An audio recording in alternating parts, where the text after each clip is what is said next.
ಮನೆಗೆ ಬಂದಂಥ ಲಕ್ಷ್ಮಿ ಯಾರಾದ್ರೂ ಬೇಡ ಅಂತಾರ? ರಾಜ್ಯ ಸರ್ಕಾರದ ಗ್ಯಾರಂಟಿಯಲ್ಲೂ ಅದೇ ಆಗಿದೆ.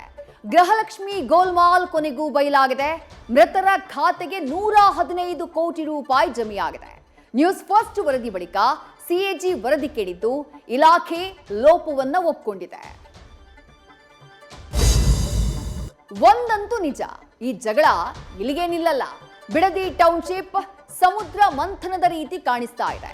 ಬಿಡದಿಯ ವೈರಮಂಗಲ ಸರ್ಕಲ್ಗೆ ಬರುವಂತೆ ಎಚ್ಡಿಕೆ ಪಂಥಾಹ್ವಾನವನ್ನ ಕೊಟ್ಟಿದ್ದಾರೆ. ಇತ್ತ ಬಿಡದಿ ಬಡಿದಾಟದ ನಡುವೆ ಪ್ರದೀಪ್ ಈಶ್ವರ್ ಗಡಿಯಾರ ಗದ್ದಲಕ್ಕೆ ಚಾವಿ ಕೊಟ್ಟಿದ್ದಾರೆ. ರೈಸಿನಾ ಹಿಲ್ಸ್ ನಲ್ಲಿ ಸಂಪುಟ ಪುನರ್ರಚನೆಯ ಗಡಿಬಿಡಿ ಕಾಣಿಸ್ತಾ ಇದೆ. ಯುಪಿ ಎಲೆಕ್ಷನ್ ಹೊಸ್ತಿಲಲ್ಲಿ ಒಂದಿಷ್ಟು ಹೊಸ ಮುಖಗಳಿಗೆ ಮಣೆ ಹಾಕಿ ಹಿರಿಯರ ಖಾತೆಗಳಿಗೆ ಮೋದಿ ಸರ್ಜರಿ ಸುದ್ದಿ ಹಬ್ಬಿದೆ. ಇತ್ತ ರಾಜ್ಯದ ಡಿಕೆ ಸಂಪುಟ ವಿಸ್ತರಣೆಗೆ ಜುಲೈ 2nd ವೀಕ್ನಲ್ಲಿ ಮುಹೂರ್ತ ಫಿಕ್ಸ್ ಆಗೋದಿದೆ. ಈ ಸ್ಟೋರಿ ನೀವು ನೋಡಿದ್ರೆ ದಂಗಾಗೋದು ಖಚಿತ.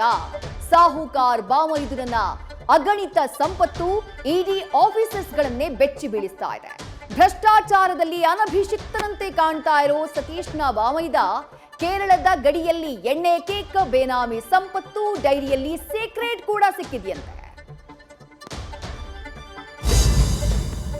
ರಾಮರಾಜ್ಯ ಕನಸು ಕಂಡ ಕರಸೇವಕರು ಲಕ್ಷ ಲಕ್ಷ ಭಕ್ತ ಸಾಗರದಲ್ಲಿ ತೇಲಿ ಬಂದಂಥ ಚಂದಾನೆ ಚಿಂದಿ ಚೋರರು ಚೋರಿ ಮಾಡಿಬಿಟ್ಟಿದ್ದಾರೆ.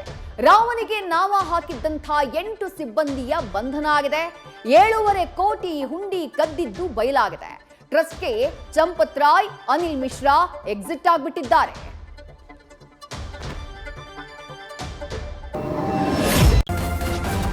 ನ್ಯೂಸ್ ಫಸ್ಟ್ ನಿರ್ಭೀತಿಯಿಂದ ನಿಮ್ಮ ಪರವಾಗಿ.